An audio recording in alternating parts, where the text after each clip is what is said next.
ओम नमो भगवते वासुदेवाय। आइए अब हम श्रीमद् भागवत महापुराण के 11वें स्कंद के 21वें अध्याय का पाठ करते हैं। पिछले 30वें अध्याय में हमने सुना था यदुकुल का संहार किस प्रकार से हुआ। अब भगवान श्री कृष्ण जब अपने धाम को, अपनी लीलाओं को समेटकर पृथ्वी लोक से अपने वैकुंठ धाम की तरफ जाते हैं। इस अध्याय के अंदर इसी का वर्णन किया गया है। सुखदेव मुनि जी बतलाते हैं, परीक्षित, दारुक के चले जाने पर ब्रह्मा जी, शिव पार्वती, इंद्र आदि लोकपाल, मरीचि आदि प्रजापति, बड़े बड़े ऋषि मुनि, पितर, सिद्ध, गंधर्व, विद्याधर, नागचारण, यक्ष, राक्षस, किन्नर, अप्सराएं और गरुड़ लोक के भिन्न भिन्न प्रकार के पक्षी तथा मैत्र आदि ब्राह्मण भगवान श्री कृष्ण के परम धाम प्रस्थान को देखने के लिए बड़ी उत्सुकता के साथ वहां पर आ गए। वे सभी भगवान श्री कृष्ण के जन्म और लीलाओं का गान या वर्णन कर रहे थे। उनके विमानों से सारा आकाश भर सा गया था। वे बड़ी भक्ति से भगवान पर फूलों की वर्षा कर रहे थे।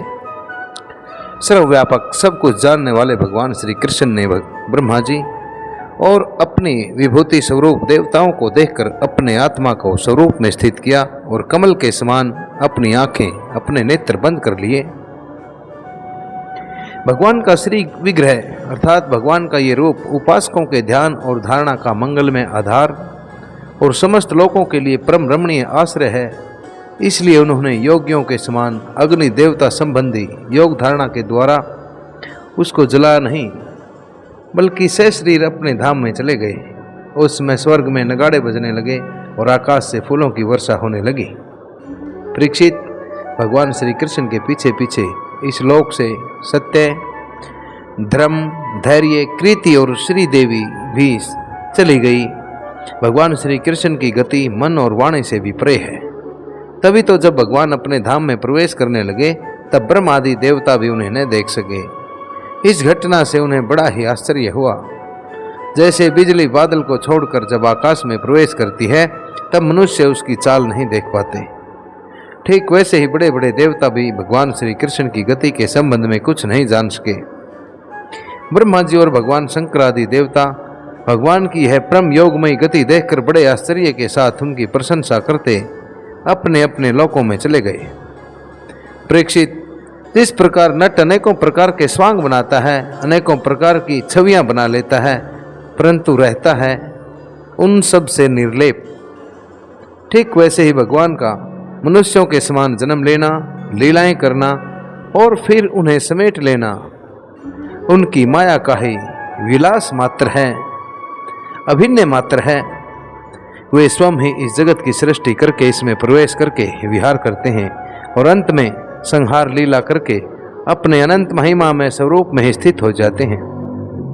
संदीपनी गुरु का पुत्र यमपुरी चला गया था, परंतु उसे वे मनुष्य शरीर के साथ वापस लौटाकर ले आए।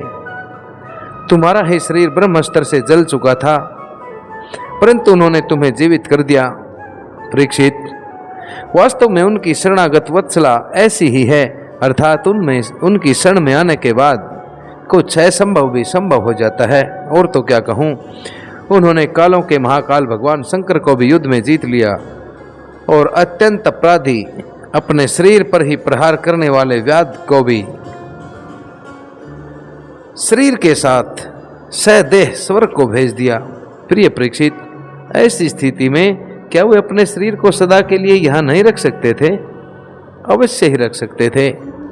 यद्यपि भगवान श्री कृष्ण संपूर्ण जगत की स्थिति, उत्पत्ति और संहार के निरपेक्ष कारण हैं और संपूर्ण शक्तियों के धारण करने वाले भी हैं, तथापि उन्होंने अपने शरीर को इस संसार से बचा रखने की इच्छा नहीं की। इससे उन्होंने यह दिखाया कि इस मनुष्य शरीर से मुझे क्या लेना है। आत्मनिष्ठ पुरुषों के लिए यही आदर्श है कि वे शरीर रखने की चेष्टा न करें। जो पुरुष प्रातः काल उठकर भगवान श्री कृष्ण के परम धाम गमन की इस कथा का, अर्थात भगवान श्री कृष्ण के अपने लोक में पधारने की इस कथा को बड़ी एकाग्रता और भक्ति के साथ कीर्तन करता है, सुनाता है या श्रवण करता है, उसे भगवान का वही सर्वश्रेष्ठ परम पद प्राप्त होगा। इधर दारुक भगवान श्री कृष्ण की जुदाई से विरह से व्याकुल होकर द्वारका को आया और वसुदेव जी तथा उग्रसेन के पैरों पर गिर गिर कर उन्हें आंसुओं से भिगोने लगा। परीक्षित उसने अपने आप को संभालकर यदुवंशियों के विनाश का पूरा पूरा यह विवरण कहकर सुनाया। उसे सुनकर लोग बहुत ही दुखी हुए और मारे शोक के मूर्छित से हो गए। भगवान श्री कृष्ण के वियोग से विवल होकर वे लोग सिर पीटते हुए वहां तुरंत पहुंचे जहां उनके भाई बंधु निष्प्राण होकर पड़े हुए थे। देवकी, रोहिणी और वसुदेव जी अपने प्यारे पुत्र श्री कृष्ण और बलराम को न देखकर शोक की पीड़ा से बेहोश हो गए। उन्होंने भगवत विरह से व्याकुल होकर अपने प्राण वहीं पर छोड़ दिए। स्त्रियों ने अपने अपने पतियों के शव पहचान कर उन्हें हृदय से लगा लिया और उनके साथ चिता पर बैठकर भस्म हो गई। बलराम जी की पत्नियां उनके शरीर को, वसुदेव जी की पत्नियां उनके शव को और भगवान की पुत्र वधुएं अपने पतियों की लाशों को लेकर अग्नि में प्रवेश कर गई। भगवान श्री कृष्ण की रुक्मिणी आदि पटरानियां उनके ध्यान में मग्न होकर अग्नि में प्रविष्ट हो गई। परीक्षित, अर्जुन अपने प्रियतम और सखा भगवान श्री कृष्ण की विरह से पहले तो अत्यंत व्याकुल हो गए, फिर उन्होंने उन्हीं के गीता उक्त सदुपदेशों को स्मरण करके अपने मन को संभाला। यदुवंश के मृत व्यक्तियों में जिसको कोई पिंड देने वाला भी न बचा था, उनका श्राद्ध अर्जुन ने क्रमशः विधि पूर्वक करवाया। महाराज परीक्षित, भगवान के न रहने पर समुद्र ने एकमात्र भगवान श्री कृष्ण का निवास स्थान छोड़कर एक ही क्षण में सारी द्वारका को डुबो दिया।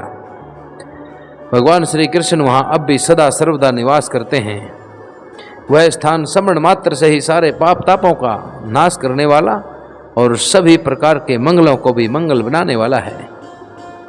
प्रिय परीक्षित, पिंडदान के अनंतर बची खुची स्त्रियां, बच्चों और बूढ़ों को लेकर अर्जुन इंद्रप्रस्थ को आ गए। वहां सबको यथा योग्य बसाकर अनिरुद्ध के पुत्र वज्र का राज्याभिषेक कर दिया।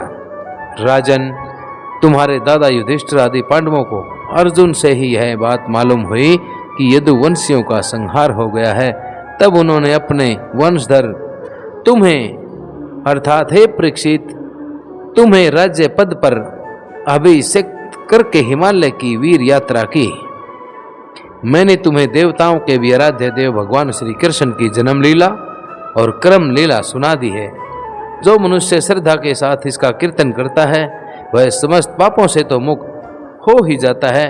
परीक्षित, जो मनुष्य इस प्रकार भक्त व्यहारी निखिल सौंदर्य माधुर्य निधि भगवान श्री कृष्ण के अवतार संबंधी रुचिर पराक्रम और श्रीमद् भागवत महापुराण में तथा दूसरे पुराणों में लिखी हुई वर्णित की हुई परम आनंदमयी बाल लीलाएं, किशोर लीलाएं आदि का संकीर्तन करता है, वह परमहंस मुनिंद्रों के अंतिम प्राप्त हुए श्री कृष्ण के चरणों में प्राभक्ति को प्राप्त कर लेता है, अर्थात भक्ति से भी परे पराभक्ति को प्राप्त हो जाता है।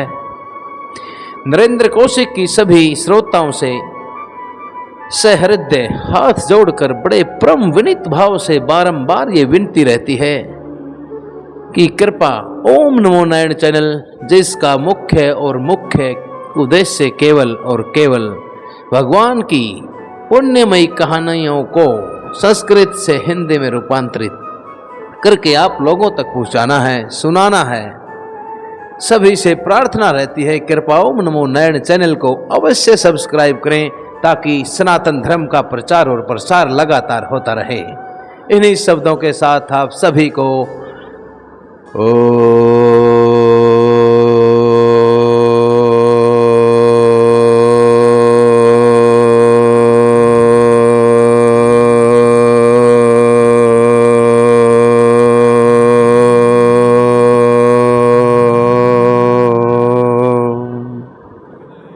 नमो भगवते वासुदेवाय, नमो भगवते वासुदेवाय।